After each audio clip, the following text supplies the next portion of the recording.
क्या तुम जानते हो कि तुम्हारा वह दोस्त जो हमेशा कुछ भी खा लेता है, कभी मोटा क्यों नहीं होता?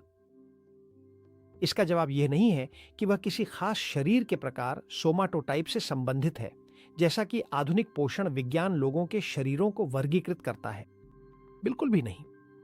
इसे समझना बहुत आसान है जब तुम इसकी वजह जान लेते हो। असलियत यह है कि वह मोटा नहीं होता क्योंकि उसका शरीर जो ऊर्जा वह पैदा करता है उसका एक बड़ा हिस्सा निकाल देता है और वह ऊर्जा गर्मी के रूप में बाहर निकल जाती है। वह, जैसा कि तुम अच्छी तरह जानते हो, तुमसे ज्यादा कोई डाइट नहीं करता। बस उसके पास एक ऐसा मेटाबॉलिक सॉफ्टवेयर है जो कार्बन को बर्बाद करने के लिए प्रोग्राम किया गया है। और इस वीडियो में मैं तुम्हें यही समझाने और सिखाने जा रहा हूं कि तुम भी अपने सॉफ्टवेयर को कैसे प्रोग्राम कर सकते हो ताकि तुम भी वही कर सको। आइए शुरुआत से शुरू करते हैं। अगर तुम्हारा लक्ष्य 10 किलो फैट कम करना है, उदाहरण के लिए, तो सवाल यह है कि क्या तुमने सोचा है कि तुम उसे कैसे कम करोगे? या फिर दूसरे शब्दों में कहें तो यह 10 किलो फैट किस रास्ते से बाहर जाएगा? क्या तुम्हें लगता है कि यह पसीने के रूप में बाहर निकलेगा, या फिर यह पेशाब के जरिए बाहर जाएगा, या फिर यह गर्मी के रूप में उड़ जाएगा? ज्यादातर लोग मानते हैं कि फैट पसीने के रूप में निकलता है। और मुझे लगता है कि तुमने कई बार यह कहते हुए सुना होगा कि मैं जिम जा रहा हूं क्योंकि मुझे इस वीकेंड जो भी खाया है उसे निकालना है, या मैं दौड़ने जा रहा हूं। हालांकि असलियत यह है कि पसीना सिर्फ पानी और इलेक्ट्रोलाइट्स होता है। उस रास्ते से फैट बाहर नहीं निकलता। और तुम इसे वीडियो में आगे समझ जाओगे। पसीना केवल तुम्हारे शरीर के लिए एक कूलिंग सिस्टम है। यह कुछ वैसा ही है जैसे रेडिएटर का तरल जो इंजन को फ्यूज होने से बचाता है। और एक और बात है जिस पर हमें विचार करना चाहिए अगर हम वजन बढ़ने या घटाने की बात कर रहे हैं, और वह है खुद से बड़ा सवाल पूछना, शरीर की चर्बी आखिर है क्या? ये वहां तक कैसे पहुंची? ये किससे बनी होती है? क्या चर्बी का पदार्थ मक्खन है? क्या यह तेल है? क्या यह ठोस पानी है? चर्बी आखिर है क्या? तो देखो, ये इनमें से कोई भी चीज नहीं है। चर्बी कार्बन है। यही असली चर्बी का द्रव्यमान बनाता है। और अब जो मैंने अभी तुम्हें बताया, मुझे लगता है कि तुम कम से कम हैरान तो जरूर रह गए होगे। कार्बन, मेरी चर्बी कार्बन है। लेकिन अगर चर्बी नरम है, पीली है और जिलेटिन जैसी है, तो वह कार्बन कैसे हो सकती है? और सच कहूं तो तुम सही हो। साफ नजर आता है कि चर्बी बिल्कुल भी वैसी नहीं लगती, कोयले के टुकड़े या पेंसिल की शीशे जैसी। लेकिन यहीं पर तुम्हारे शरीर की मटेरियल इंजीनियरिंग काम आती है। तुम एक कंक्रीट की इमारत के बारे में सोचो। बाहर से तुम उन शानदार चिकनी दीवारों और पेंट को देखते हो, लेकिन असल में इमारत का वजन जो संभालता है, उसे उसकी असली मजबूती जो देता है, वह अंदर का स्टील का ढांचा है। और वह स्टील, तुम उसे शायद ही कभी देखते हो, ठीक वैसे ही जैसे तुम्हारी चर्बी में भी यही होता है। वह जिलेटिन जैसी दिखने वाली चीज तो बस उसका आवरण है। लेकिन अगर हम परमाणुओं के स्तर पर जाएं, तो वसा बनाने वाला ट्राइग्लिसराइड कार्बन परमाणुओं की एक बहुत लंबी श्रृंखला है जो एक दूसरे से जुड़े होते हैं। कार्बन वास्तव में निर्माण सामग्री है। यह तुम्हारे शरीर में वसा की मुख्य बीम है।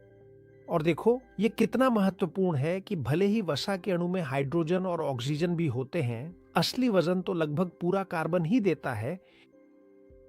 तुम्हारे शरीर में मौजूद हर 1 किलो वसा में असली द्रव्यमान का अधिकांश हिस्सा शुद्ध कार्बन होता है, जो एक अदृश्य रूप में व्यवस्थित रहता है। और मैं तुम्हें यह सब क्यों बता रहा हूं? मुझे लगता है कि तुम ये पूछोगे। तो बात बहुत सीधी है, क्योंकि मेरे लिए यह जरूरी है कि तुम इसे समझो अगर मैं चाहता हूं कि हम आगे वजन के बारे में बात करते रहें। क्योंकि जैसा कि तुम जरूर समझोगे, हाइड्रोजन और ऑक्सीजन हल्के होते हैं, वे गुब्बारे में हवा की तरह होते हैं, लेकिन कार्बन घना होता है, और वही कार्बन है जो तराजू पर तुम्हारा वजन तय करता है। लेकिन ताकि तुम देख सको कि यह पदार्थ कैसे अंदर आता है, ये पदार्थ तुम्हारे सिस्टम में कैसे आता है, इसे समझने के लिए हम एक काम करेंगे, हम खाने का पीछा करेंगे। ये बहुत आसान है, सब कुछ तुम्हारे मुंह से शुरू होता है। एक बार जब तुमने चबाकर निगल लिया तो तुम्हारा पाचन तंत्र एक असली कबाड़ खाने की तरह काम करता है। यह भोजन को बहुत छोटे छोटे टुकड़ों में तोड़ देता है ताकि वे आंत की सीमा पार कर सकें, और तुम्हारा शरीर, जो कि एक असली ऊर्जा प्रबंधक है लेकिन बहुत जुनूनी, अगर वह देखता है कि तुम उन टुकड़ों का तुरंत इस्तेमाल नहीं कर रहे हो तो वह एक भंडारण इंजीनियरिंग प्रोटोकॉल सक्रिय कर देता है जिसे लिपोजेनेसिस कहा जाता है। और मूल रूप से जो होता है वह यह है कि तुम्हारा जिगर और तुम्हारी कोशिकाएं उन बची हुई ग्लूकोज और फैटी एसिड्स को, जिन्हें तुम उपयोग नहीं करने वाले हो, ले लेती हैं और उन्हें फिर से जोड़ देती हैं। तुम्हारा शरीर करता यह है कि वह 3 फैटी एसिड की चेन को एक ग्लिसरॉल अणु के साथ जोड़ता है, और इसका परिणाम होता है ट्राइग्लिसराइड, जो अंत में तुम्हारे शरीर में वसा के रूप में जमा हो जाता है। यह वसा वही वसा ऊतक है जैसा कि तुम उसे अपने पेट या कमर पर देखते या छूते हो, अगर तुम्हारे पास है। और जब तक यह वसा स्थिर रहती है, यह कुछ कोशिकाओं के अंदर जमा रहती है जिन्हें एडिपोसाइट्स कहा जाता है, और वहां यह शांति से इंतजार करती है कि कब शरीर उसे किसी दिन ऊर्जा के लिए बुलाएगा। इस चरण में वसा न तो ऊर्जा है और न ही गैस, यह केवल संग्रहित पदार्थ है। और अगर तुम अपनी वसा कोशिकाओं के अंदर झांक सकते तो जो तुम देखते वह कुछ ऐसा ही होता जैसे एक बड़ी तेल की बूंद तुम्हारे शरीर के तापमान पर, जो लगभग 37 डिग्री सेल्सियस है। वसा न तो पत्थर की तरह ठोस होती है और न ही पानी की तरह तरल। इसकी बनावट नरम, लचीली और पीली होती है, जो हमें एक तरह की घनी जिलेटिन की याद दिलाती है। लेकिन देखो, भले ही तुम इसे एक नरम जिलेटिन की तरह महसूस करो, इसकी आणविक संरचना वास्तव में कठोर होती है और भारी भी। यह खरबों ट्राइग्लिसराइड अणुओं से बनी होती है, और अगर तुम उन ट्राइग्लिसराइड अणुओं में से किसी एक को खींचकर फैला सको तो देखोगे कि उसमें 3 बहुत लंबी टांगें होती हैं, और ये टांगें कार्बन परमाणुओं की श्रृंखलाएं होती हैं जो एक के पीछे एक इस तरह जुड़ी होती हैं जैसे किसी बड़ी स्टील की चेन के कड़ियां। तो बाहर से देखने पर धन्यवाद। अगर तुम इसे तापमान या पैकिंग की वजह से नरम महसूस करो या देखो, असल में यह अपनी मूल प्रकृति में शुद्ध कार्बन है। ये वही उच्च घनत्व वाली बैटरी है जिसे तुमने अपने शरीर में परमाणु दर परमाणु जमा किया है। लेकिन असलियत यह है कि वह चर्बी सिर्फ जमा हुई मांस नहीं है। इसके अलावा यह शुद्ध तनाव भी है। तुम्हारी चर्बी सबसे परफेक्ट सुरक्षा भंडार है जो मौजूद है। यह भौतिक पदार्थ है जिसे आप छू सकते हैं, बिल्कुल, लेकिन असल में यह ऊर्जा का एक भंडार है जिसे आपके शरीर ने एकमात्र उद्देश्य से संजो कर रखा है। जब जरूरत का समय आए तब के लिए अतिरिक्त ईंधन रखना। चर्बी सचमुच आपकी जीवन बीमा है, जो ऊर्जा के भंडार के रूप में है और जिसे कभी भी इस्तेमाल किया जा सकता है। लेकिन अक्सर देखा गया है कि यहीं पर आकर बहुत से लोग उलझन और भ्रम में पड़ीडीएच जाते हैं। समझने के लिए, ऊर्जा परमाणुओं के अंदर ऐसे नहीं होती जैसे बोतल के अंदर पानी होता है, क्योंकि अगर ऐसा होता तो उस ऊर्जा को निकालने के लिए हमें परमाणु को तोड़ना पड़ता, और जैसा कि मुझे पूरा यकीन है कि आप अच्छी तरह जानते हैं, यही एक परमाणु विस्फोट में होता है। लेकिन असल में आपका शरीर कोई परमाणु रिएक्टर नहीं है, यह परमाणु को नहीं तोड़ेगा। आपका शरीर एक सटीक रासायनिक रिएक्टर है, और ऊर्जा वह तनाव है जो उन्हें एक साथ बांधे रखती है। यानी ऊर्जा परमाणु के अंदर नहीं होती। एक खींचे हुए धनुष की कल्पना करो। ऊर्जा न तो लकड़ी में होती है और न ही डोरी में, बल्कि वह उस तनाव में होती है जो तब पैदा होता है जब आप उसे खींचते हैं। और जब तक धनुष इस तरह खींचा रहता है, उसमें ऊर्जा संचित रहती है। ठीक यही बात आपकी चर्बी के साथ भी होती है। कार्बन के परमाणु एक दूसरे के खिलाफ जबरदस्त ताकत से खींचे हुए होते हैं, और वही ताकत, वही गोंद, वही ऊर्जा है जो आपको और मुझे जीवित रहने की अनुमति देती है। लेकिन यहां एक इंजीनियरिंग की समस्या आती है जिसे शायद कभी किसी ने आपको समझाया नहीं होगा। असल में उस ऊर्जा को मुक्त करने के लिए आपको धनुष को तोड़ना पड़ता है। जैसे ही आपका शरीर डोरी छोड़ता है, क्योंकि आपको चलने, सोचने या किसी भी वजह से ऊर्जा या संरचना की जरूरत होती है, संरचना 1000 टुकड़ों में टूट जाती है। तुम्हें ऊर्जा तो मिल जाती है, हाँ, लेकिन तुम्हें बहुत सारी छर्रों के साथ भी रहना पड़ता है जो कोशिका में बिखर गए हैं। तुम्हारी जीव विज्ञान में ये छर्रे कार्बन के परमाणु होते हैं और यहां पर हमें इस तर्क को बेहद कठोरता से समझना होगा। असल में कार्बन अपनी भौतिक प्रकृति के कारण एक ठोस है और इसे हम बदल नहीं सकते। और अगर तुम इन परमाणुओं को अपनी कोशिकाओं के अंदर यूं ही छोड़ दोगे तो असल में तुम अपने जैविक इंजनों को असली कालिख की धूल से भर दोगे। ये एक चिमनी की तरह है। अगर तुम लकड़ी जलाते हो लेकिन धुएं को बाहर नहीं जाने देते तो राख आखिरकार आग को बुझा देती है। नतीजा यह है कि ऊर्जा का उपयोग करने के बाद बचा हुआ मुक्त कार्बन असली कचरे में बदल जाता है। परमाणु स्तर की समस्या है जो तुम्हारे सिस्टम को तबाह कर सकती है अगर तुम इसे हल नहीं करते।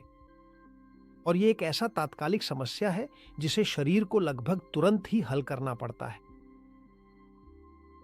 इस बात को समझना जो मैं बता रहा हूं तुम्हें यह भी समझने में मदद करेगा कि उस जेली को हटाने के लिए सिर्फ उसे हिलाना या मालिश करना, जैसा कि कुछ मशीनें दावा करती हैं, काफी नहीं है। ये कोई तेल नहीं है, धन्यवाद, या कोई गैस नहीं है, ये कार्बन है। और जब तुमने इसे अलग कर दिया क्योंकि तुम्हें ऊर्जा की जरूरत थी, तो जो बचता है वह अंदर एक ठोस पदार्थ होता है। इसलिए मालिश करने से कोई फायदा नहीं है। अगर तुम मालिश करते हो तो चर्बी गायब नहीं होगी। लेकिन मुझे यहां रुकने दो और एक व्यवस्थित तरीके से तुम्हें इस प्रक्रिया के विभिन्न चरणों के साथ समझाने दो, क्योंकि मुझे तुम्हें बताना है परमाणुओं के पुनर्गठन के बारे में। और यह वास्तव में न तो कोई जादू है और न ही कुछ पुनर्गठित करने से कुछ गायब हो जाएगा। केवल इतना होता है कि जोड़े बदल जाते हैं। और क्योंकि ये इतना आकर्षक है, ध्यान दो कि मैं क्या कहने जा रहा हूं, क्योंकि जो मैं बताने जा रहा हूं वह इतना दिलचस्प है। मैं नहीं चाहता कि तुम सोचो कि मैंने वीडियो रिकॉर्ड करने से पहले कुछ अजीब चीज पी ली है। यानी जब मैं तुम्हें यह वीडियो बता रहा हूं तो मैं नशे में नहीं हूं, क्योंकि देखो, यह जरूरी है कि तुम इस प्रक्रिया को समझो ताकि तुम पूरे वीडियो को समझ सको, और यह तुम्हें हैरान कर देगा। आओ पहली अवस्था पर चलते हैं, यानी खोलना या अलग करना। जब तुम्हारे शरीर को ऊर्जा की जरूरत होती है, जैसा कि मैंने पहले भी बताया था, वह उस जेली जैसी चीज यानी ट्राइग्लिसराइड के पास जाता है और फिर उसे तोड़ना शुरू कर देता है। और तभी जब एक असली औद्योगिक विघटन प्रक्रिया शुरू होती है। इस चरण में शरीर वसा को घोलता नहीं है। जो करता है वह इसे सटीक उपकरणों से काटता है, जैसा कि मैं तुम्हें बता रहा हूं, और यह है इस प्रक्रिया का कदम दर कदम तरीका। आओ अब विस्तार में उतरते हैं। सबसे पहले शरीर कार्य का आदेश या संकेत भेजता है, क्योंकि शरीर खुद वसा नहीं तोड़ता, कि क्या इसे यह प्रक्रिया शुरू करने के लिए आदेश की जरूरत होती है। और जब आपके शुगर का स्तर गिरता है या जब आप चलना शुरू करते हैं तो दिमाग क्या करता है कि वह अपने रासायनिक संदेशवाहकों को सीधे वसा की ओर भेजता है और उन्हें एक स्पष्ट निर्देश देता है जो वे वसा तक पहुंचाते हैं। वे वसा से कहते हैं, जब वे पहुंचते हैं, हमें ऊर्जा चाहिए, इसलिए भंडार खोलो। और इसके बाद ही वसा को काटने की प्रक्रिया का दूसरा चरण आता है। संकेत कोशिका तक पहुंच चुका है। कोशिका कुछ एंजाइम्स को सक्रिय करती है जिन्हें लाइपेस कहा जाता है। आप इन्हें ऐसे सोचिए जैसे ये उच्च सटीकता वाली आणविक कैंचियां हों।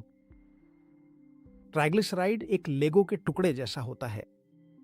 ये 3 लंबी फैटी एसिड की चेन होती है जो कार्बन की बीम्स होती हैं, और एक ग्लिसरॉल की बेस होती है जो इन सबको एक साथ जोड़े रखती है। असल में इस आखिरी हिस्से को कुछ इस तरह जाना जाता है। इसे चेसिस या वसा अणु की रीढ़ की हड्डी कहा जाता है। इसे ऐसे सोचो जैसे यह एक तरह का गोंद हो। और यहां मैं एक पल रुकता हूं ताकि तुम्हें एक छोटा सा नोट दे सकूं। यही कारण है कि आपके शरीर में जो वसा होती है उसे ट्राइग्लिसराइड कहा जाता है, ताकि आप इसे अच्छे से समझ सकें।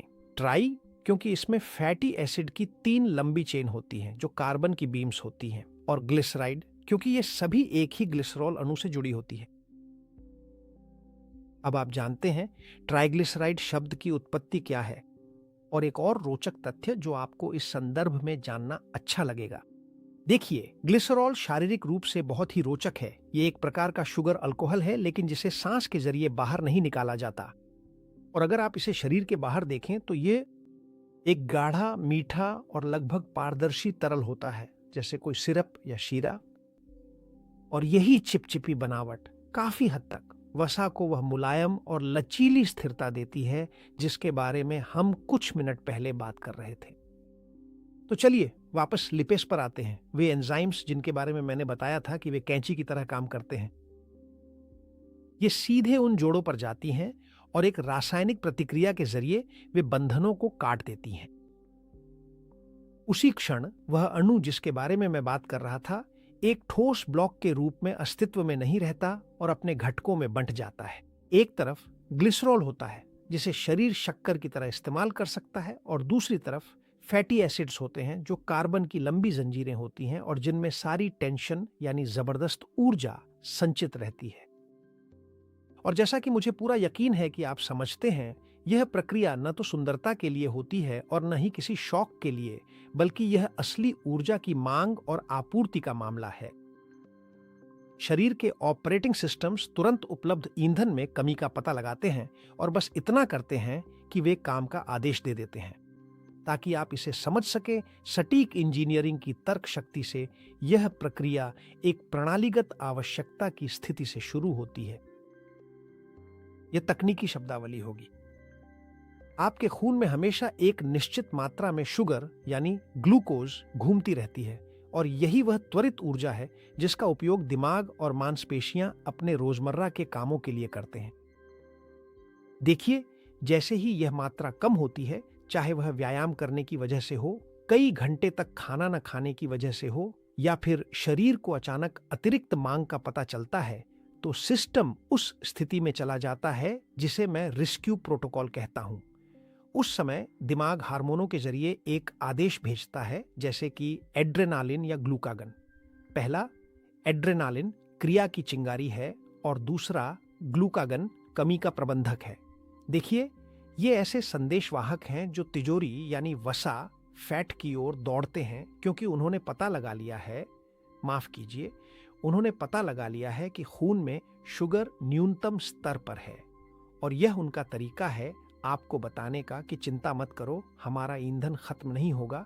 और जब ऐसा होता है, असल में शरीर जो कर रहा है वह है कुछ और तलाशना, जो वसा में मौजूद ऊर्जा है। देखिए, शरीर दो अलग अलग जरूरतों का सामना करता है और वह दो तरह की मुद्राएं, एनर्जी करेंसी भी हासिल करना चाहता है। एक तरफ उसे भारी ऊर्जा मांसपेशियों और दिल तक भेजनी होती है। इसके लिए उसे वह ऊर्जा चाहिए जो फैटी एसिड्स में जमा होती है, वही तनाव जिसके बारे में मैंने आपको बताया था, और ये भारी ऊर्जा है, और यह ऊर्जा लंबे समय तक चलने वाली भी है। ये कुछ वैसा ही है जैसे ट्रक के लिए डीजल। और दूसरी ओर उसे तेज ऊर्जा की जरूरत होती है जो तुम्हें शक्कर से मिलती है, क्योंकि कुछ अंग जैसे कि दिमाग भारी ऊर्जा की बजाय इसे पसंद करते हैं, क्योंकि इससे वे ज्यादा तेजी से प्रतिक्रिया कर सकते हैं, और इसीलिए उसे ग्लिसरॉल की जरूरत होती है। जैसा कि मैंने बताया, ये एक तरह की ऊर्जा वाली शक्कर जैसा है। और यहां एक बहुत आसान टिप्पणी है, अगर हमारे पास यह प्रणाली न होती तो हम जीवित और सक्रिय नहीं रह सकते थे, क्योंकि जैसे ही नाश्ते की शक्कर खत्म होती तुम बेहोश हो जाते। चर्बी को तुम्हें ऐसे देखना चाहिए, यह हमारा जीवन बीमा है। समस्या यह है कि क्योंकि यह इतनी ऊर्जा को संचित करने में शरीर इतना कुशल है कि वह केवल तभी चर्बी को तोड़ने का फैसला करता है, यानी चर्बी को बुलाता है और उस तनाव को तोड़ता है जब उसके पास कोई और आसान विकल्प नहीं होता। और इसी वजह से हम कहते हैं कि वजन कम करने के लिए मांग पैदा करनी पड़ती है और शरीर को मजबूर करना पड़ता है कि उसे उस ऊर्जा और शक्कर की जरूरत पड़े, ताकि उसके पास और कोई चारा न बचे और वह तुम्हारे पेट की चर्बी यानी फैट तक जाए। तो ठीक है, यह हिस्सा स्पष्ट हो गया। अब हम वहीं लौटते हैं जहां हम थे। मैंने अभी थोड़ी देर पहले तुम्हें चर्बी को तोड़ने की प्रक्रिया का पहला चरण और उस पहले चरण के दो शुरुआती कदम समझाए थे। एक तरफ शरीर का आदेश या संकेत जिससे यह प्रक्रिया शुरू होती है, और दूसरी तरफ लाइपेज के माध्यम से चर्बी को काटने की प्रक्रिया। तो अब हमारे पास वसा के अणुओं का विखंडन हो चुका है, और अब इस प्रक्रिया का तीसरा और महत्वपूर्ण चरण आता है, यानी इसे कोशिका के रिएक्टर या माइटोकॉन्ड्रिया तक सुरक्षित रूप से पहुंचाना। तो एक बार जब लाइपेस ने चर्बी को काट दिया, तो ये फैटी एसिड्स कोशिका से बाहर निकलते हैं और खून में प्रवेश करते हैं, और प्रोटीन के साथ यात्रा करते हुए अपने अंतिम गंतव्य तक पहुंचते हैं, जो कि माइटोकॉन्ड्रिया है, जो आखिरकार, जैसा कि मैंने कहा था, तुम्हारी कोशिकाओं के अंदर ऊर्जा का रिएक्टर है। और यहां देखो, यह मत भूलो कि आदेश जारी करने का मुख्य कारण था कि हमें अतिरिक्त ऊर्जा की जरूरत थी। और यह बात स्पष्ट रखना बहुत जरूरी है, क्योंकि अब तुम समझोगे कि अगर ऐसा न होता तो शरीर तुम्हें यह ऊर्जा नहीं देता। और देखो, ताकि ऊर्जा मुक्त हो सके, फैटी एसिड ऐसे ही अचानक नहीं जल जाता जैसे कोई कागज जलता है कि बस। इसे एक गोलाकार यांत्रिक इंजीनियरिंग प्रक्रिया से गुजरना पड़ता है, जिसे वैज्ञानिक बीटा ऑक्सीडेशन कहते हैं। और अब देखो, इसे ऐसे सोचो जैसे कोई स्वचालित औद्योगिक गिलोटिन हो। वह बहुत लंबी कार्बन की श्रृंखला जो तुम्हारे खून में यात्रा कर रही थी, माइटोकॉन्ड्रिया में प्रवेश करती है और ब्लेड के नीचे रख दी जाती है। और ये मशीन बिना वजह नहीं काटती। ये सिर्फ एक ही काम के लिए प्रोग्राम की गई है, श्रृंखला को बिल्कुल सटीक दो दो कड़ियों के टुकड़ों में काटना। और यह इसे एक लयबद्ध और लगातार प्रक्रिया में बदल देता है, जैसे किसी सटीक घड़ी की सेकंड वाली सुई जो उस स्टील की बीम को छोटे छोटे टुकड़ों में काटती जाती है, जिन्हें एसिटाइल कोए कहा जाता है। हर बार जब गिलोटिन गिरती है और दो कड़ियों को काटती है, तो वह तनाव मुक्त हो जाता है, जिसका मैंने पहले जिक्र किया था, और वही ऊर्जा है जो तुम्हें और मुझे जीवित रखती है। लेकिन हर कट के बाद जो बचता है, वे दो कार्बन परमाणु होते हैं जो अब अलग हो चुके हैं। और अब ये हमें इस प्रक्रिया के दूसरे चरण की ओर ले जाता है, माफ करना, दूसरे चरण की ओर, जो कि ऑक्सीजन की सफाई का काम है, या हम इसे आणविक बचाव भी कह सकते हैं। देखो, एक बार जब गिलोटिन ने अपना काम कर लिया और वे कार्बन के टुकड़े अलग कर दिए, तो तुम्हारी कोशिका एक बहुत गंभीर स्थिति में आ जाती है। याद करो, मैंने कुछ मिनट पहले क्या कहा था। कार्बन एक ठोस है और वह कालिक है जो सब कुछ जाम करने की धमकी देता है, और वह तुम्हारी कोशिका के अंदर है। तो अब यहीं पर इस कहानी का असली हीरो सामने आता है, और वह कोई है जिसे तुम हर सांस के साथ अपने अंदर लाते हो। ऑक्सीजन। तुम ऑक्सीजन को ऐसे मत सोचो कि वह बस वही है, बल्कि उसे एक असली रेस्क्यू टीम की तरह सोचो जो तुम्हारे खून में सफर कर रही है। जब तुम सांस लेते हो, तो असल में तुम इन अरबों अणुओं को अपने शरीर में एक आत्मघाती मिशन पर भेज रहे हो, कोशिका के अंदर जाकर कार्बन के टुकड़ों को पकड़ना, इससे पहले कि वे पूरे सिस्टम को ठप कर दें। और वह यह कैसे करता है? देखो, ऑक्सीजन एक बेरहम चुंबक की तरह काम करता है। इसकी कार्बन के प्रति इतनी जबरदस्त विद्युत आकर्षण शक्ति है कि जैसे ही वह उसे देखता है, उस पर टूट पड़ता है। और यही बात है, ये एक अजेय आकर्षण है।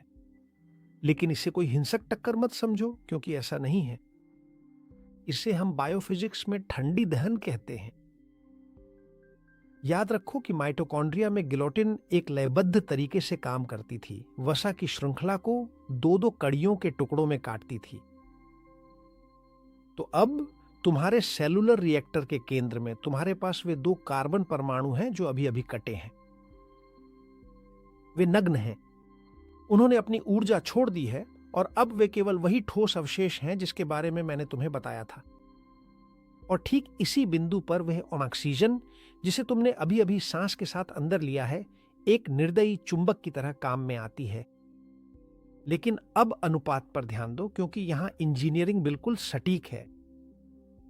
इन दो कार्बन परमाणुओं को बचाने और उन्हें कोशिका से बाहर निकालने के लिए शरीर को 4 ऑक्सीजन परमाणुओं की जरूरत होती है, और यह एकदम परफेक्ट जोड़ी का नृत्य है। हर एक कार्बन परमाणु 2 ऑक्सीजन परमाणुओं के साथ मजबूती से जुड़ जाता है, और बिल्कुल उसी पल के दौरान एक अद्भुत और जादुई रूपांतरण पूरी तरह से घटित होता है। अब इसी प्रक्रिया को आगे बढ़ाते हुए हम इस सफर के तीसरे चरण पर पहुंचते हैं। जो पदार्थ पहले कभी एक ठोस कण हुआ करता था, वह अब रासायनिक प्रक्रिया के बाद कार्बन डाइऑक्साइड के दो अलग अलग अणुओं में परिवर्तित हो जाता है। मैं इसे ऐसे देखता हूं जैसे हर वसा का टुकड़ा एक कैदी हो जो जेल से भागने की कोशिश कर रहा है, और ऑक्सीजन वे हीलियम के गुब्बारे हैं जो उन्हें छत के ऊपर से उड़ाकर बाहर ले जाते हैं। ऑक्सीजन के बिना कार्बन फंसा रह जाता है।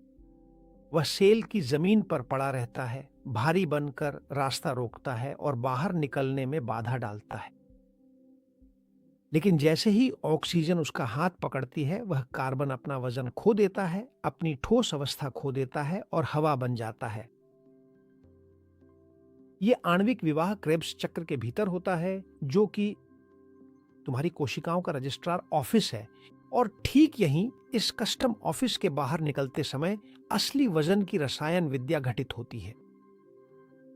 यहीं पर अनुबंध पर हस्ताक्षर होते हैं।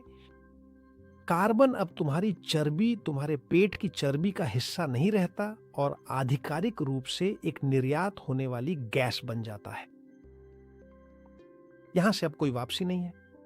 वजन अब द्रव्यमान नहीं रहा और उसने तुम्हारे फेफड़ों की ओर बाहर निकलने की यात्रा शुरू कर दी है।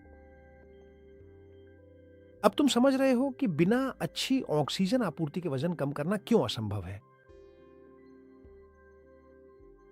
अगर तुम्हारे फेफड़ों में पर्याप्त ऑक्सीजन के चुंबक नहीं आ रहे हैं, तो गिलोटिन से छूटने वाले वे कार्बन के जोड़े जमा होते जाते हैं। प्रक्रिया रुक जाती है और तुम्हारा शरीर केवल अपनी जीवित रहने की प्रवृत्ति के कारण और परमाणु कचरे से भरकर ढाने से बचने के लिए बस रुक जाता है।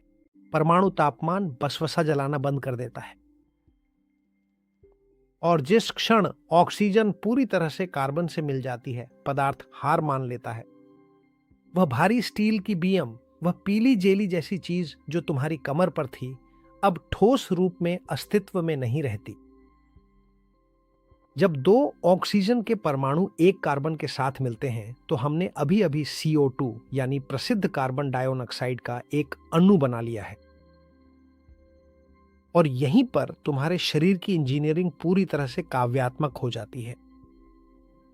जो पहले एक चुटकी में पकड़ में आने वाली चर्बी थी, अब वह एक उड़नशील गैस बन गई है। यह ऐसा है जैसे तुमने शीशे का एक लंगर लिया हो और उसे अचानक हीलियम के गुब्बारे में बदल दिया हो, जो आसमान की ओर उड़ जाता है। अब वह तुम्हारे अंदर भार नहीं बनती, अब वह तुम्हारी संरचना में जगह नहीं घेरती। अब यह हल्का है, अदृश्य है और सबसे बढ़कर इसे बहना आता है। CO2 तुम्हारे खून में घुल जाता है और तुम्हारी नसों का इस्तेमाल एक हाई स्पीड कन्वेयर बेल्ट की तरह करता है, जो सिर्फ एक मंजिल की ओर जाती है, तुम्हारे फेफड़ों की ओर। यानी तुम अब खुद नहीं रहे, बल्कि वातावरण का हिस्सा बन गए हो, अगर तुम इस स्वतंत्र व्याख्या को मानना चाहो। मतलब सचमुच तुम्हारी चर्बी बस इस इंतजार में है कि तुम अपना मुंह खोलो और वह उड़ जाए। और क्या हुआ है? ऐसा नहीं है कि चर्बी गर्मी से वाष्पित हो जाती है, बल्कि हुआ यह है कि तुम्हारा शरीर उसे रासायनिक रूप से तोड़ रहा है। तुमने अपने पेट की भारी ईंटों यानी कार्बन को हीलियम के गुब्बारों, जो कि ऑक्सीजन है, से जोड़ दिया है, और अब तुम इन्हें अपने मुंह और नाक से बाहर निकाल रहे हो। इसीलिए तराजू का कांटा नीचे जाता है, क्योंकि अब तुम्हारे अंदर कार्बन के परमाणु कम हो गए हैं।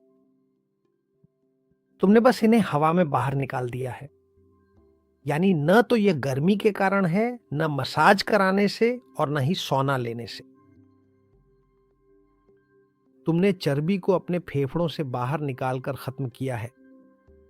और इसलिए जब कोई तुमसे कहता है कि मैंने बहुत पसीना बहाया है, असल में उसे कहना चाहिए कि मैंने कार्बन के करोड़ों परमाणु बाहर निकाले हैं। खैर, शायद किसी दिन हम वहां तक पहुंच जाएंगे।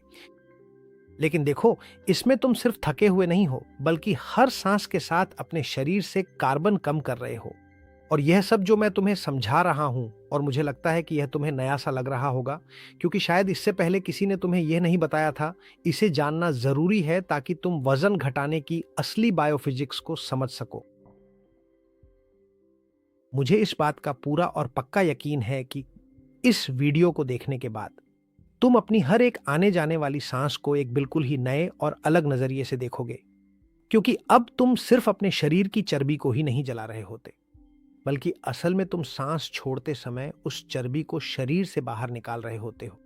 और अब जब तुम समझ चुके हो कि अंदर की मशीनरी कैसे काम करती है, तो मैं तुम्हें परमाणु अपराध के सबूत दिखाना चाहता हूं।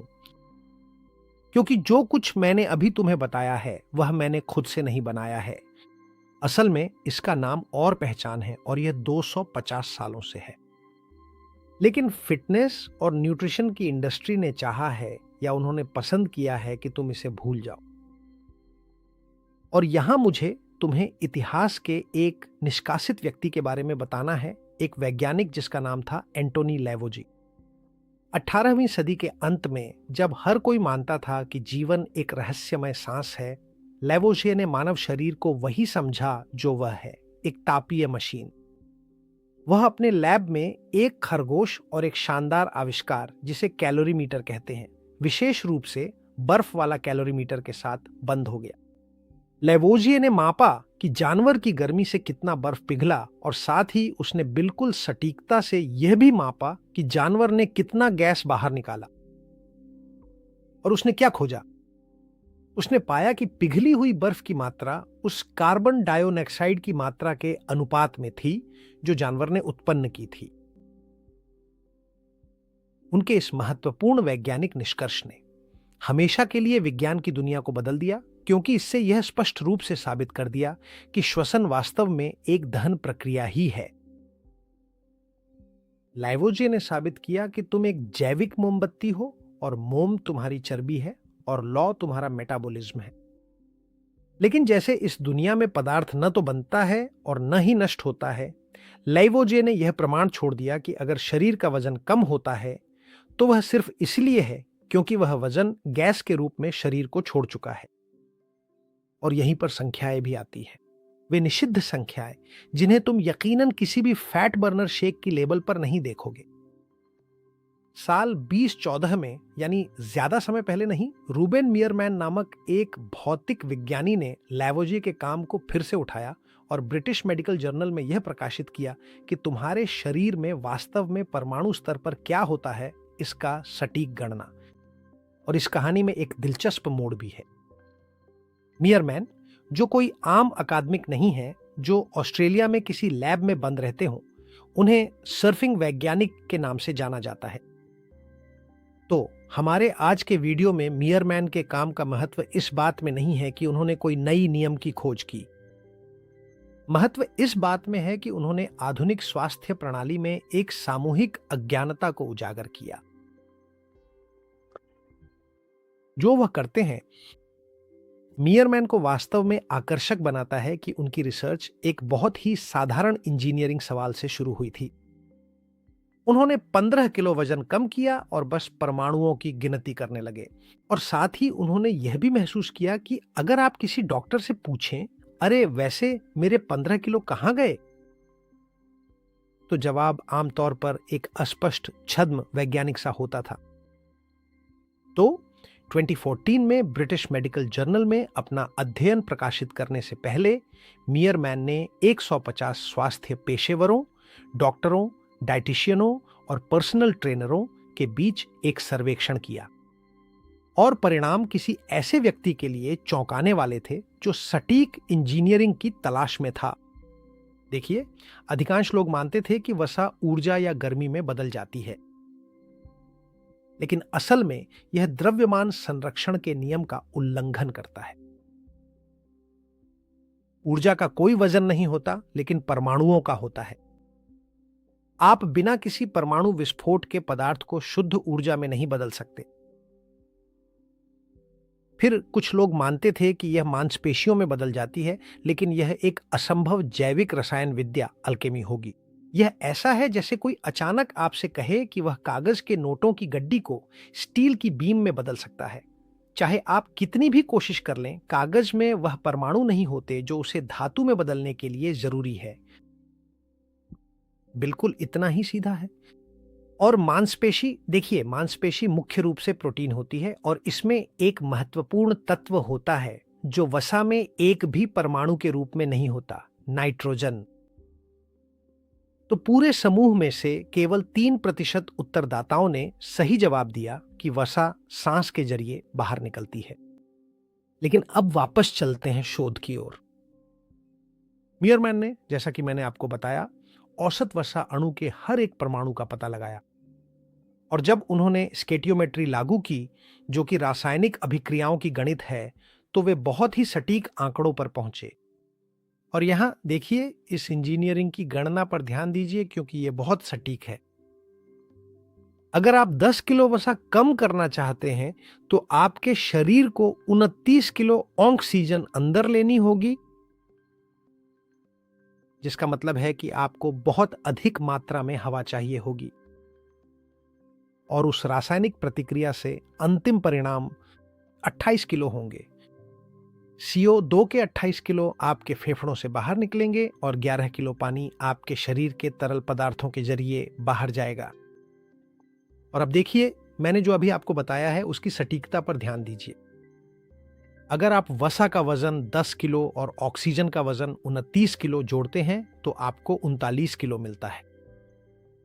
और अगर आप यह जोड़ते हैं कि बाहर क्या निकलता है, जो कि 28 किलो गैस और 11 किलो पानी है, तो फिर से 39 किलो हो जाता है। भौतिकी अटल है। यहां वसा का गायब होना नहीं है, यहां द्रव्यमान का आदान प्रदान है। और अगर तुम उन 29 किलो ऑक्सीजन को अंदर नहीं लेते और उन 28 किलो कार्बन को बाहर नहीं निकालते, तो वे 10 किलो वसा वहीं की वहीं रह जाती हैं, तुम्हारी कमर पर, पेट पर या पिछवाड़े पर, जहां भी हो। और यहां मैं तुम्हें मियरमैन की 2 और शिक्षाएं समझाता हूं। हर बार जब हम सांस छोड़ते हैं तो हम लगभग 40 मिलीग्राम CO2 छोड़ते हैं। इन 40 मिलीग्राम में से एक हिस्सा वसा जलाने के कारण निकलता है। और उन्होंने गणना की कि एक व्यक्ति आराम की स्थिति में लगभग 0.74 किलो CO2 बाहर निकालता है प्रतिदिन। अगर व्यक्ति निष्क्रिय रहता है और जितना खर्च करता है उतना ही खाता है तो उसका वजन कम नहीं होता। लेकिन अगर आप 10 किलो वसा कम करना चाहते हैं तो आपको 8.4 किलो अतिरिक्त कार्बन बाहर निकालना होगा, जिससे यह साबित होता है कि व्यायाम वसा जलाना नहीं है, बल्कि व्यायाम कार्बन के उत्सर्जन की दर को बढ़ाना है। ध्यान दें कि मैंने अभी आपको जो बताया है वह कितना महत्वपूर्ण है। और दूसरी ओर मियरमैन ने वसा की ऊर्जा घनत्व पर भी शोध किया। और यहां आप एक चौंकाने वाला तथ्य जानने वाले हैं। सिर्फ 1 किलो वसा में उतनी ही ऊर्जा होती है जितनी 7.7 किलो डायनामाइट में होती है। या दूसरे तरीके से मापें तो इतनी ऊर्जा कि 100 वॉट का बल्ब 100 घंटे से भी ज्यादा समय तक जलता रह सके, 100 घंटे से भी ज्यादा। शायद यह जानकारी आपको समझा सके कि वसा की बैटरी को खाली करना इतना मुश्किल क्यों है। और जो कुछ भी आपके पेट में है वह सचमुच ऊर्जा के संपीड़न की एक उत्कृष्ट कृति है। लावुआज़िए की मृत्यु फ्रांसीसी क्रांति के दौरान गिलोटिन पर हो गई थी और ऐसा लगता है कि उनके साथ ही समझदारी भी चली गई। उन्होंने इसे बहुत अच्छे से समझाया था। वजन कम करना कोई जादुई प्रयास नहीं है, बल्कि यह परमाणु स्तर पर इन्वेंट्री का संतुलन है। लेकिन वैज्ञानिक जगत, पोषण और फिटनेस की दुनिया ने इस पर ध्यान नहीं दिया। असल में 200 से भी ज्यादा साल बीत गए जब तक कि 2014 में रूबेन मिरमन ने यह साबित नहीं कर दिया कि हम वह सबक भूल चुके हैं और यह खोजा कि आजकल 90% डॉक्टर और पोषण विशेषज्ञ नहीं जानते कि वसा कहां जाती है। जैसा कि उन्होंने शोध और तर्क के साथ बताया, अधिकांश लोग मानते हैं कि यह शुद्ध ऊर्जा में बदल जाती है, यह भूलकर कि परमाणु गायब नहीं हो सकते। आखिरकार जैसा कि लगभग हर चीज में बायोफिजिक्स में होता है, यह सरल है। अगर आप गोदाम खाली करना चाहते हैं तो आपको चिमनी खोलनी होगी। लेकिन अब जब आप समझ गए हैं कि वसा एक द्रव्यमान संतुलन है, तो आप करोड़ों में पूछे जाने वाला सवाल जरूर पूछ रहे होंगे, और वह यह है, अगर यह सब शुद्ध भौतिकी है तो मेरा जीजा रेजिमेंट जितना खाता है और फिर भी शैतान की तरह दुबला है, जबकि मैं तो सिर्फ केक को सूंघने भर से ही आधा किलो बढ़ा लेता हूं। इसका असली समाधान भोजन की कुल मात्रा में नहीं है, बल्कि यह पूरी तरह से तुम्हारे इंजनों की कार्य करने की क्षमता में छिपा है। दो कारों के बारे में सोचो। एक तरफ एक आधुनिक हाइब्रिड है जिसे पेट्रोल की आखिरी बूंद तक बचाने के लिए डिजाइन किया गया है, और दूसरी तरफ 70 के दशक की एक पुरानी स्पोर्ट्स कार है जो सिर्फ शोर और गर्मी पैदा करने के लिए ईंधन को पागलों की तरह जलाती है। जो व्यक्ति मोटा नहीं होता वह उसी पुरानी स्पोर्ट्स कार की तरह है। उनके सेलुलर इंजन अच्छे अर्थ में अक्षम होते हैं और वे बहुत सारी ऊर्जा को गर्मी के रूप में बर्बाद कर देते हैं। देखो, वे जमा करने में बेहतर नहीं हैं, वे बस अतिरिक्त ऊर्जा को चिमनी से बाहर फेंकने में बेहतर हैं।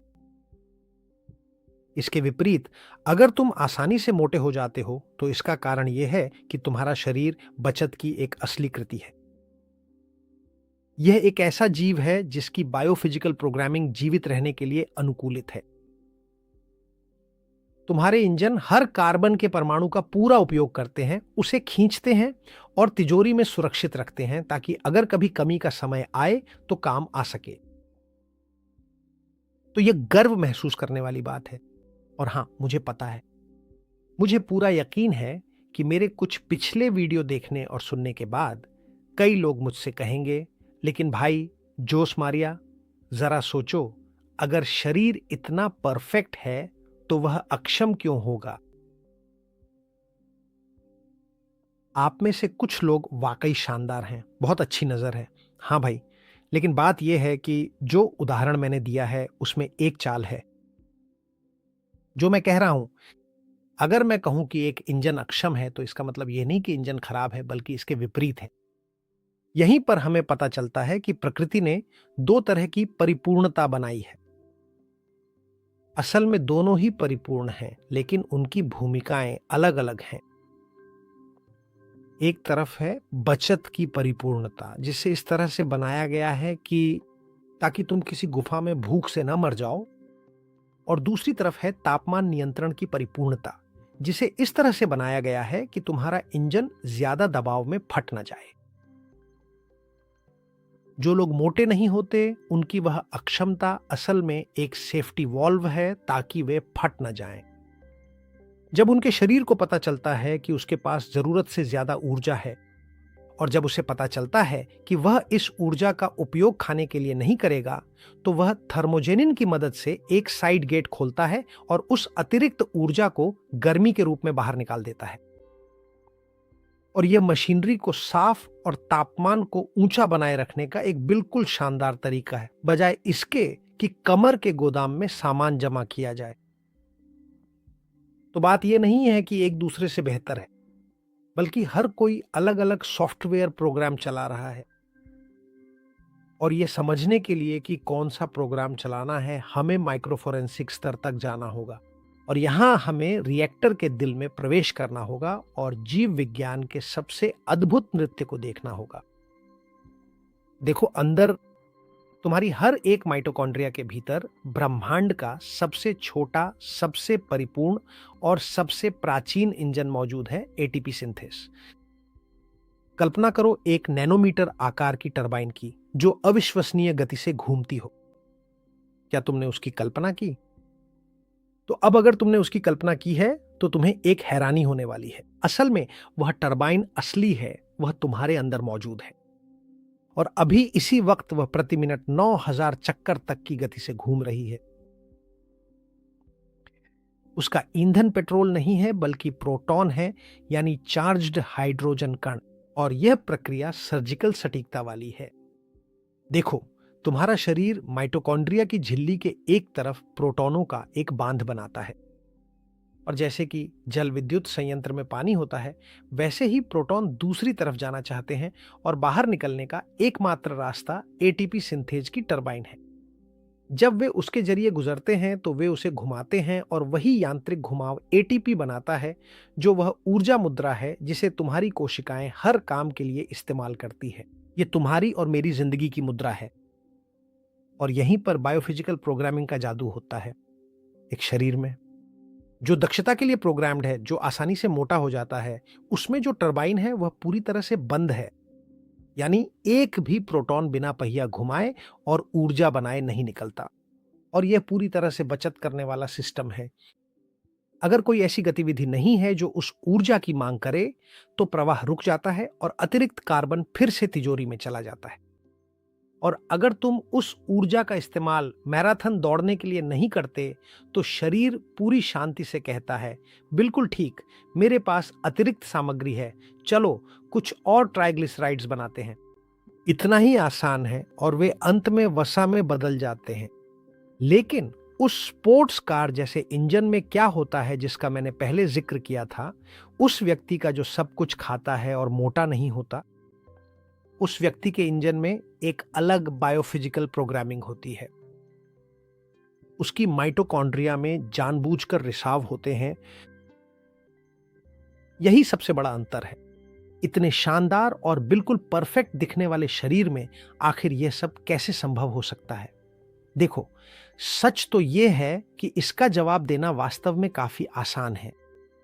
मुझे पता है कि तुम्हें यह सुनकर हैरानी हो रही है, लेकिन जिस प्रोटीन के बारे में मैंने अभी बात की, थर्मोजेनिन, उसका काम उन बांधों में छोटे छोटे साइड गेट या बाईपास टनल खोलना है जिनके बारे में मैं बता रहा था।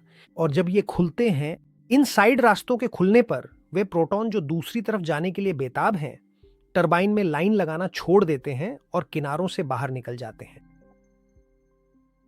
और बिल्कुल इसी स्थान पर अंतिम महत्वपूर्ण जैव भौतिकीय प्रक्रिया घटती है, क्योंकि अब एटीपी बनाने के लिए कोई भी मैकेनिकल घुमाव पूरी तरह से नहीं होता है। इसलिए प्रोटॉनों की यह सारी गतिज ऊर्जा झिल्ली से बार बार टकराकर केवल आणविक घर्षण के कारण अंततः चमकीले ताप में परिवर्तित हो जाती है। और यही दोनों के बीच बड़ा अंतर है। इसे ही हम माइटोकॉन्ड्रियल डिस्कपलिंग कहते हैं। और यहां मैं स्पष्ट कर दूं, ऐसा नहीं है कि इंजन खराब चल रहा है, नहीं, बल्कि सिस्टम ने तय किया है कि इस समय प्राथमिकता यह नहीं है मुद्रा बनाना, यानी ऊर्जा को संचित करना नहीं, बल्कि रिएक्टर का दबाव कम रखना और हीटर चालू रखना है। ऐसे लोग असल में चलते फिरते हीटर की तरह होते हैं, क्योंकि उनकी शरीर की चिमनी हमेशा पूरी तरह से खुली ही रहती है। और आप कहेंगे, ठीक है, मैं समझता हूं, लेकिन देखिए, क्या यह कोई डिजाइन की गलती नहीं है? डिजाइन की गलती? यह कैसे संभव है कि शरीर के पास ऊर्जा बर्बाद करने के लिए भी कार्यक्षमताएं हों? तो जरा ध्यान दीजिए, क्योंकि यहां प्रकृति की इंजीनियरिंग हमें विनम्रता का पाठ पढ़ाती है। इंजीनियरिंग में पूर्ण दक्षता हमेशा लक्ष्य नहीं होती। लक्ष्य हमेशा जीवित रहना है। कल्पना कीजिए एक फॉर्मूला 1 कार की। यह दौड़ने के लिए अविश्वसनीय रूप से कुशल है, लेकिन अगर आप इसे किसी ध्रुवीय सर्दी के बीच में आइडल पर छोड़ दें तो इसका इंजन जम जाता है और टूट जाता है। फॉर्मूला 1 कार में ऐसा कोई सिस्टम नहीं है जो बिना चले गर्मी पैदा कर सके। इसके विपरीत हमारे शरीर को बाहर चाहे जो भी हो, लगातार 37 डिग्री सेल्सियस तापमान बनाए रखना पड़ता है। और थर्मोजेनिन या विज्ञान के मित्रों के लिए UCP1 वास्तव में एक असली सुरक्षा बायपास है। इसका उद्देश्य सिर्फ बेवजह बर्बाद करना नहीं है, नहीं। इसका काम है थर्मोजेनेसिस, यानी जब शरीर को जरूरत हो तो बिना कंपकंपी या हिलने डुलने के गर्मी पैदा करना। यह बिल्कुल वैसा ही है जैसे आपके घर के अंदर लगा हुआ एक पुराना बॉयलर हो, जो जैसे ही बाहर का तापमान गिरता हुआ देखता है तो वह तुरंत ही और भी ज्यादा गैस जलाने का एक महत्वपूर्ण फैसला करता है, लाइट्स जलाने के लिए। और वह ऐसा इसलिए करता है ताकि रेडिएटर दीवारों को गर्म कर सकें। यह एक खामी है। क्या बात कर रहे हैं? इसके विपरीत यह अनुकूलनशीलता की परिपूर्णता है। वह व्यक्ति जो सब कुछ खाता है और मोटा नहीं होता, इसका मतलब यह नहीं है कि उसका इंजन खराब है, बल्कि उसके अंदरूनी बॉयलर की प्राथमिकता बहुत ज्यादा है। उसकी माइटोकॉन्ड्रिया ने तय किया है कि शरीर को गर्म और मेटाबॉलिज्म को सक्रिय रखना हर कार्बन के परमाणु को तहखाने में जमा करने से बेहतर है। आखिरकार यह ठहराव के खिलाफ एक सुरक्षा तंत्र है, और जब ऊर्जा का प्रवाह बहुत अधिक होता है और हम उसे खर्च नहीं कर रहे होते, तो शरीर क्या करता है? वह थर्मोजेनिन की इन साइड गेट्स का इस्तेमाल करता है ताकि सिस्टम पर दबाव को कम किया जा सके। अगर हमारे पास यह जानबूझकर होने वाला रिसाव न होता, तो हमारे अंदरूनी प्रोटॉन का दबाव इतना ज्यादा हो जाता कि हम अपनी ही कोशिका झिल्लियों को नुकसान पहुंचा बैठते। तो अगली बार जब आप उस रिसाव के बारे में सोचें, तो किसी पुराने इंजन की तरह मत सोचिए जिसमें तेल टपक रहा हो। इसके बजाय एक भाप इंजन की सेफ्टी वाल्व के बारे में सोचिए, जो दबाव को बाहर निकालती है ताकि विस्फोट ना हो, और साथ ही यात्रियों को गर्म भी रखती है। और यहीं पर हम बायोफिजिकल प्रोग्रामिंग की माइक्रो फोरेंसिक तकनीक में प्रवेश करते हैं। जो चीज उस कभी न थकने वाले पतले खाने वाले को दूसरों से अलग बनाती है, वह उसकी इच्छा शक्ति नहीं है, बल्कि उसकी चर्बी है, भूरी। अधिकतर लोग सोचते हैं कि चर्बी सिर्फ एक सफेद और जिलेटिन जैसी परत होती है, जैसी कि मैंने आपको शुरुआत में बताई थी, लेकिन असल में हमारे पास दो तरह के भंडार होते हैं। हमारे पास सफेद चर्बी का भंडार होता है, जो कि लॉजिस्टिक्स का भंडार है, यानी भारी ईंट की तरह। लेकिन भूरी चर्बी वास्तव में एक हीटर की तरह होती है, और इसे भूरी इसलिए कहा जाता है क्योंकि यह माइटोकॉन्ड्रिया से भरी होती है। यह एक ऐसा ऊतक है जिसे ऊर्जा को संचित करने के लिए नहीं, बल्कि उसे जलाने के लिए डिजाइन किया गया है। और इसी भूरी चर्बी के भीतर बायोफिजिकल प्रोग्रामिंग उस प्रोटीन को सक्रिय करती है जिसके बारे में मैंने आपको बताया था, UCP1 या थर्मोजेनिन। यह कुछ ऐसा है जैसे कोई हैकर ATP सिस्टम में बिना अनुमति के घुस जाए और कहे ATP बनाना भूल जाओ। प्रोटॉनों को स्वतंत्र रूप से बहने दो, और जब वह प्रोटीन सक्रिय होती है तो तुम्हारा शरीर कुशल रहना छोड़ देता है। और इस संदर्भ में अक्षम होना वह सबसे बड़ा तोहफा है जो तुम्हें जीव विज्ञान दे सकता है। वह व्यक्ति जो मोटा नहीं होता, उसकी प्रोग्रामिंग ऐसी होती है कि उसकी ब्राउन फैट हमेशा सक्रिय रहती है, जो अतिरिक्त भोजन को लगातार गर्मी में बदलती रहती है। उसकी माइटोकॉन्ड्रिया टूटी हुई नहीं है, वे बस डिस्कपलिंग के लिए प्रोग्राम की गई हैं। और यहां सवाल स्पष्ट है, क्या ऑक्सीकरण को बेहतर बनाया जा सकता है? क्या मैं अपने शरीर से कह सकता हूं कि वह इतना कंजूस न बने? और हां, तुम ऐसा कर सकते हो। हमारी प्रोग्रामिंग कोई जंजीर या सजा ए उम्र कैद नहीं है। यानी तुम्हारा शरीर कोई संगमरमर की मूर्ति नहीं है, बल्कि यह एक गतिशील प्रणाली है जो अपने वातावरण के अनुसार प्रतिक्रिया करता है। ऑक्सीकरण का अनुकूलन कम खाने से नहीं होता, बल्कि सही संकेत ATP सिंथेस को भेजने से होता है, ताकि वह शुरू कर सके ऊर्जा को गर्मी के रूप में बर्बाद करना। मुझे ऐसा लगता है कि जब मैंने आपके सामने परमाणु जगत की इस सूक्ष्म और गहरी वास्तविकता को विस्तार से रख दिया है, तो इस बात की पूरी संभावना है कि आप अपने मन में यह सवाल सोच रहे होंगे, अच्छा, तो अब मैं इस प्राप्त हुई नई जानकारी के साथ कल सुबह उठकर अपने दैनिक जीवन में आखिर क्या कर सकता हूं? क्योंकि जाहिर है तुमने पूरी जिंदगी यही सुना है कि अगर तुम वजन कम करना चाहते हो तो इसका एक ही तरीका है, एक साधारण घटाव, यानी जितना खर्च करते हो उससे कम खाना। संक्षेप में कहें तो यह वही है जिसे मैं दुकानदार की लेखा जोखा कहता हूं। जितना आता है उतना जाता है, और जो बचता है वह गल्ले में रह जाता है। फिर भी आज तुमने पहले ही वजन कम कर लिया है। क्या तुमने देखा है कि तुम्हारा शरीर कोई कैश रजिस्टर नहीं है? यह तरल पदार्थों की इंजीनियरिंग और बायोफिजिक्स की एक उत्कृष्ट कृति है। और इसी वजह से मैं चाहता हूं कि तुम हमेशा जो सुना है और जो नया रास्ता मैं तुम्हें दिखा रहा हूं, उनके बीच का बड़ा फर्क समझो। कैलोरी काटना ऐसा है जैसे आप एक स्विमिंग पूल को खाली करने की कोशिश कर रहे हो, बस ये देखते हुए कि एक भी बारिश की बूंद न गिरे। और जब आप निगरानी कर रहे हो कि कोई बूंद न गिरे, तुम ये भूल जाते हो कि तुम्हारे नालियां जाम हैं। अगर तुम्हारी नालियां यानी तुम्हारी माइटोकॉन्ड्रिया और फेफड़े ठीक से काम नहीं कर रहे हैं, तो चाहे तुम खाना छोड़ भी दो, पानी वहीं जमा रहेगा। यानी, और ताकि तुम इसे आसानी से समझ सको, बात कम खाने की नहीं है। मुद्दा यह है कि जो पदार्थ तुम्हारे अंदर पहले से है वह चिमनी से बाहर निकलना सीख जाए। और ताकि तुम इसे पूरी तरह से स्पष्ट रूप से समझ सको, मैंने तुम्हारे लिए तुम्हारी आणविक सूची की 3 नई सुनहरी नियम तैयार की है। यह एक छोटा सा बुनियादी निर्देश पुस्तिका बनने का प्रयास है, लेकिन यह तुम्हें तराजू का कैदी बनने से रोकने और मालिक बनने की शुरुआत करने की अनुमति देगा, अपने खुद के जैविक सॉफ्टवेयर के। पहला नियम यह है कि थकान या पसीने की तलाश करना बंद कर दो, इसे हटा दो। मैं तुम्हें जो करने के लिए आमंत्रित करता हूं वह है सचेत रूप से सांस छोड़ना।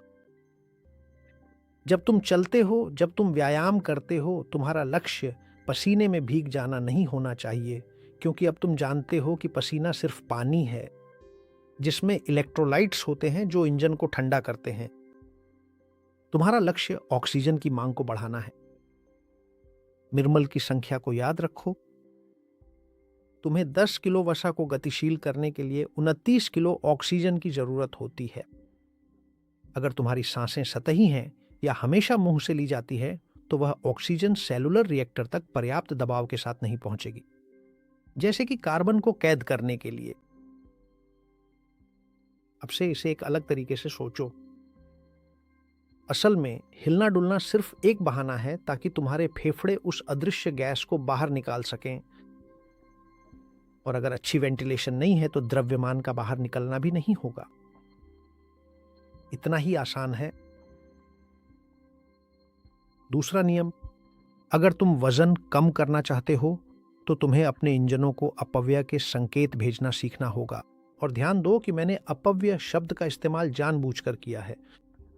पारंपरिक पोषण कहता है कि भूख ही एकमात्र रास्ता है, यानी वह तुम्हें लगातार यह सलाह देता है कि तुम जो खाते हो उसमें और भी ज्यादा कंजूस बन जाओ।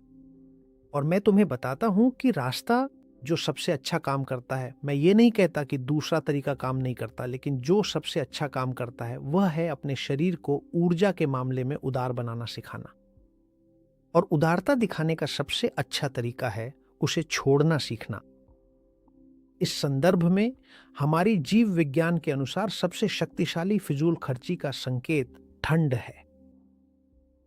भूख अत्यधिक बचत का संकेत है। शरीर डर जाता है और सभी वाल्व बंद कर देता है। लेकिन ठंड, यह जलवायु नियंत्रण की प्राथमिकता का संकेत है। शरीर समझता है कि 37 डिग्री सेल्सियस तापमान बनाए रखना चर्बी बचाने से ज्यादा जरूरी है, और यहीं वह हाथ खोलता है और फिजूल खर्ची की अनुमति देता है। और जब आप ठंडे पानी से नहाते हैं, भले ही सिर्फ 30 सेकंड के लिए, तो आप कोई तपस्या नहीं कर रहे होते। इसे उस नजरिए से मत देखिए। जो आप कर रहे हैं वह अपने दिमाग को एक सीधा इलेक्ट्रिक कमांड भेजना है जो स्पष्ट रूप से कहता है, ठंड से जमने का खतरा, सर्वोच्च प्राथमिकता, गर्मी पैदा करो। और उसी पल आपका शरीर एक कंजूस बचतकर्ता से बदलकर एक हीटर बन जाता है। यह आपकी ब्राउन फैट को सक्रिय करता है और उस टरबाइन को आदेश देता है जिसके बारे में हमने बात की थी, कि वह ऊर्जा को जमा करने के लिए बनाना बंद कर दे और कार्बन को जलाना शुरू कर दे, सिर्फ इसलिए ताकि आप ठंडे ना हो। देखिए, उसी समय टरबाइन तेज हो जाती है, ऑक्सीजन तेजी से अंदर आती है और वसा आपके फेफड़ों की ओर बहने लगती है। लेकिन ऐसा इसलिए नहीं है क्योंकि आप ज्यादा हिलडुल रहे हैं, बल्कि इसलिए क्योंकि आपकी बायोफिजिकल प्रोग्रामिंग ने तय किया है कि आपको गर्म रखना आपको मोटा रखने से ज्यादा जरूरी है। देखिए कितना आसान और सीधा है ये। सीधे शब्दों में कहें तो आप कैंची को लगातार काम करने के लिए मजबूर कर रहे हैं, और वो भी बिना किसी जरूरत के, असल में बिना भूखे रहे। यह एक प्रोग्राम का बदलाव है। आप एक स्टोरेज मोड से हीटिंग मोड में चले जाते हैं। और इसी के साथ अब समय आ गया है कि मैं आपको पेश करूं तीसरा नियम, जो सबसे ज्यादा भुला दिया जाता है और बहुत ही आसान है। अपनी टरबाइनों की लुब्रिकेशन का ध्यान रखें। और ये कैसे करें? तो वो है इंफ्रारेड सूरज की रोशनी से। देखिए, आपकी बायोफिजिकल प्रोग्रामिंग लाइट का इस्तेमाल करती है ताकि माइटोकॉन्ड्रिया के रिदम्स को सिंक्रोनाइज किया जा सके। माइक्रोफोरेंसिक विज्ञान ने यह साबित किया है कि सुबह की लाल रोशनी के फोटॉन, जो जलाते नहीं हैं, आपके ऊतकों में प्रवेश करते हैं और एक एंजाइम को सक्रिय करते हैं जिसे साइटोक्रोम सी ऑक्सीडेज कहा जाता है। यह ऐसा है जैसे आप अपनी एटीपी सिंथेस टरबाइन में नया तेल डाल रहे हो। आप रिएक्टर की दक्षता को बेहतर बनाएंगे और जमीन तैयार करेंगे ताकि जब शरीर को ऊर्जा की जरूरत हो तो ऑक्सीकरण आसानी से हो और रुकावट ना आए। आप कर सकते हैं, दुनिया के सबसे स्वस्थ तरीके से खाना खा सकते हैं। लेकिन अगर आपकी माइटोकॉन्ड्रिया को सूरज की रोशनी की जानकारी नहीं मिलती तो एटीपी सिंथेस बिना तेल के मुश्किल से घूमेगी। सुबह की सूरज की रोशनी एक असली क्वांटम लुब्रिकेंट की तरह काम करती है और जब उसके फोटोन आपके शरीर में प्रवेश करते हैं तो वे एक एंजाइम को सक्रिय करते हैं जो कोशिका को तैयार करता है ताकि जब आपको ऊर्जा की जरूरत हो तो ऑक्सीकरण की प्रक्रिया आसानी से हो और उसमें कोई रुकावट ना आए। बिना रोशनी के कार्बन आपकी कोशिकाओं से चिपक जाता है, जैसे किसी पुराने इंजन में कालिख जम जाती है। जैसा कि आप समझ सकते हैं, सूरज की रोशनी लेने के लिए बाहर जाना बेहद जरूरी है। और जैसा कि मैं हमेशा आपको बताता हूं, अगर आपके इलाके में धूप प्रचुर मात्रा में नहीं है तो इंफ्रारेड लैंप का इस्तेमाल करें। आजकल ये लैंप पूरी तरह से विकसित हैं, लेकिन ध्यान रखें कि आपको ऐसी लैंप चाहिए जो 850 नैनोमीटर की रोशनी दे। ये बहुत महत्वपूर्ण है क्योंकि इंफ्रारेड लैंप में 650 नैनोमीटर की रोशनी एक दृश्य लाल रोशनी होती है। यह शानदार है, लेकिन इसमें एक समस्या है कि यह त्वचा की पहली कुछ मिलीमीटर में ही लगभग पूरी तरह से अवशोषित हो जाती है। यह बेहतरीन है इसके लिए, कोलेजन या त्वचा का इलाज करने के लिए, लेकिन यह उस रिएक्टर तक पर्याप्त ताकत के साथ नहीं पहुंचती जिसे आप वास्तव में सक्रिय करना चाहते हैं, माइटोकॉन्ड्रिया। अगर आप वजन कम करना चाहते हैं और आपको इसके अलावा गहरे ऊतकों की माइटोकॉन्ड्रिया तक भी पहुंचना होता है, और फिर भी 850 नैनोमीटर वाली प्रकाश तरंग निकट अवरक्त इंफ्रारेड है और इस आवृत्ति पर यह प्रकाश मानव आंख के लिए अदृश्य होती है, लेकिन हमारी जैविक संरचना के लिए यह एक असली क्वांटम ड्रिल की तरह काम करती है। इस शक्ति के साथ अवरक्त प्रकाश में त्वचा रक्त वाहिकाओं को पार करने और कई सेंटीमीटर अंदर तक पहुंचने की क्षमता होती है, जिससे यह मांसपेशियों और उस सफेद चर्बी तक पहुंच जाती है जिसे हम अपने कार्बन की कैंची से काटना चाहते हैं। और यहीं पर इंजीनियरिंग का जादू होता है। जिस एंजाइम का मैंने जिक्र किया था, साइटोक्रोम सी ऑक्सीडेज, उसकी ऊर्जा अवशोषण की सबसे शक्तिशाली चोटियां ठीक इन्हीं दो बैंड्स में होती हैं। लेकिन 850 नैनोमीटर वाली ही वास्तव में एटीपी सिंथेस की टरबाइन को उन जगहों पर तेज कर देती है जहां मास जमा होता है, जिसे हम बाहर निकालना चाहते हैं। जैसा कि मुझे पूरा यकीन है, क्या तुमने समझ लिया है? सर्वोत्तम परिणाम किसी डाइट से नहीं बल्कि पर्यावरणीय संकेतों से आते हैं। शरीर, और तुमने ये सुना है, मैंने ये कई बार कहा है, ये एक स्वप्रोग्राम करने वाला जीव है जो अपने वातावरण को पढ़ता है। और इस वीडियो की अच्छी खबर तुम्हारे लिए ये है कि तुम अपने सिस्टम को हैक कर सकते हो, तुम डिसकपलिंग को मजबूर कर सकते हो, तुम अपनी सफेद चर्बी को भूरी या बेज, एक ऐसे मध्यवर्ती अवस्था में जहां तुम्हारी चर्बी हीटर की तरह व्यवहार करने लगे। देखो, बात अपने शरीर से लड़ने की नहीं है, बल्कि उन कमांड्स को बदलने की है जो एटीपी को बिना रुके मिलती हैं। पारंपरिक पोषण शरीर को एक बंद डिब्बे की तरह मानता है, जितनी कैलोरी अंदर जाती है बनाम जितनी कैलोरी बाहर निकलती है। हालांकि बायोफिजिक्स जिस दृष्टिकोण की ओर हमें आमंत्रित करता है, वह शरीर को एक खुले प्रवाह वाले सिस्टम की तरह देखता है। कैलोरी गिनना ये ऐसे है जैसे आप एक गिरे हुए गोदाम को खाली करने की कोशिश कर रहे हो, बस ये देख रहे हो कि मुख्य दरवाजे से और ट्रक अंदर ना आए। और भी ज्यादा बेतुका तरीके से, जब बायोफिजिक्स आपको आमंत्रित करता है कि आप पिछले लोडिंग डॉक को पूरी तरह खोल दें ताकि स्टॉक बाहर की ओर बहना शुरू हो जाए। ठंड मापदंड सिर्फ ये नहीं है कि कितनी सामग्री अंदर आ रही है, बल्कि आपके पास कितने निकासी द्वार चालू हैं, यानी आपकी माइटोकॉन्ड्रिया कितनी कुशल है। अगर आप इस प्रोटोकॉल को अपनाते हैं तो आप ऊर्जा और गर्मी के प्रवाह को प्रबंधित करने के नजरिए की ओर बढ़ रहे हैं, जहां आपकी माइटोकॉन्ड्रिया की अच्छी सेहत उतनी ही महत्वपूर्ण होगी जितनी आपकी ऑक्सीजन ग्रहण करने की क्षमता। इस सब को समझना आपको एक जैविक संप्रभुता देगा जिसे कोई भी आपसे छीन नहीं सकता। अब आपको अपने शरीर से ऐसे लड़ना नहीं पड़ेगा जैसे वह कोई दुश्मन हो जिसे भूखा रखकर सजा देनी है। नहीं, अब आप जानते हैं कि यह एक जीव है जिसे बस सही आदेश देने की जरूरत है, आंखों, त्वचा और फेफड़ों के माध्यम से।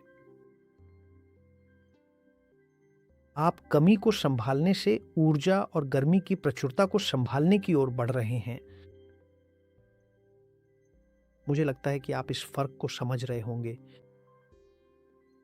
पारंपरिक पोषण आपसे चाहता है कि आप खुद को छोटा करें, चीजें हटाएं, कम करें, जबकि बायोफिजिक्स आपसे चाहता है कि आप खुद को फैलाएं, कि आप सांस लें, ठंड को महसूस करें और रोशनी की तलाश करें ताकि आपकी परमाणु मशीनरी अपना काम कर सके, वह काम जिसके लिए इसे लाखों साल पहले डिजाइन किया गया था।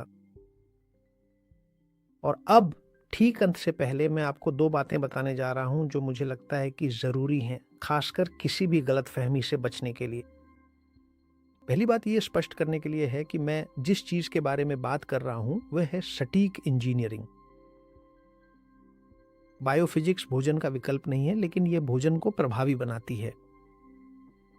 जो उपवास आप कर सकते हैं या जो डाइट आप ले रहे हैं वह एक तरह से लॉजिस्टिक्स की तरह है शुरुआत में।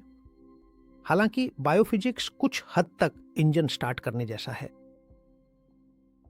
देखिए, आपके पास दुनिया का सबसे अच्छा ईंधन हो सकता है, यानी एक शानदार डाइट, और आप तय कर सकते हैं कि टैंक को दिन में सिर्फ एक बार भरना है, यानी इंटरमिटेंट फास्टिंग करना है। लेकिन अगर आपके एग्जॉस्ट पाइप में कोई आलू फंसा है और स्पार्क प्लग्स ग्रीस से भरे हुए हैं तो गाड़ी चलेगी ही नहीं।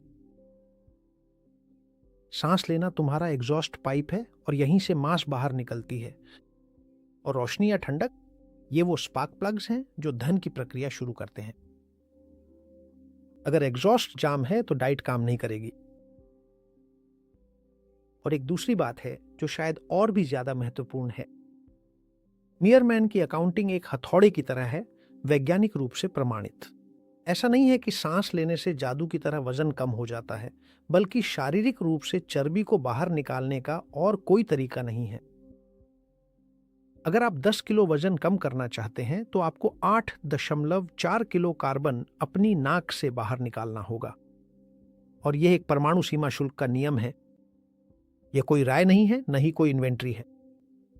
तुम जितना चाहो खाना छोड़ सकते हो, लेकिन अगर तुम वह कार्बन बाहर नहीं निकालते और सांस के जरिए बाहर नहीं छोड़ते तो वजन अंदर ही रह जाता है।